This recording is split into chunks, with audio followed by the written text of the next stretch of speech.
Assalamu alaikum. My name is Farina Ahmed. Recently, I got a Malaysian student visa from Segi University. My subject is Hospitality Management Honors. I started my Malaysia student visa journey in December 2025. আমি হচ্ছে Australia থেকে 2025 18 December হচ্ছে rejection পেয়েছি। I was very heartbroken and আমি চেষ্টা করতেছিলাম যে একটা ভালো দেশে যে একটা ভালো ডিগ্রি অর্জন করতে। এর জন্য আমি খুবই ফেসবুক অথবা ইনস্টাগ্রাম বিভিন্ন গুগলে আমি বিভিন্ন এজেন্সির সাথে কথা বলেছি, তাদের কাছ থেকে তাদের মন্তব্যটা জেনেছি। তারপর আমি খুঁজতে খুঁজতে হচ্ছে অ্যানেক্সা গ্লোবালটা আমি দেখেছি। তো আমি ভিজিট করার পরে তারা আমাকে খুবই সুন্দর করে সব কিছু বুঝিয়েছে কীভাবে কী করা যায়। তারা খুবই ফ্রেন্ডলি বিহেভিয়ার তাদের।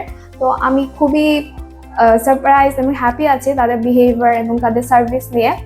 আমি যখনই তাদেরকে কল দিই কোনো প্রবলেম অথবা কোনো কোশ্চেনের জন্য ইমিডিয়েটলি তারা আমাকে হেল্প করার পুরোপুরি ট্রাই করে। আর আমি তাদের কারণে আমার ভিসাটা খুবই দ্রুত খুবই কম সময়ের মধ্যে পেয়ে গিয়েছে। যারা হচ্ছে অ্যাব্রোডে স্টাডি করতে খুবই ইচ্ছুক তারা আমি হাইলি রিকমেন্ড করবো তাদেরকে যাতে নেক্সা গ্লোবালের মাধ্যমে তারা তাদের প্রসিডিওরটা কমপ্লিট করতে পারে। Thank you so much Nexa global.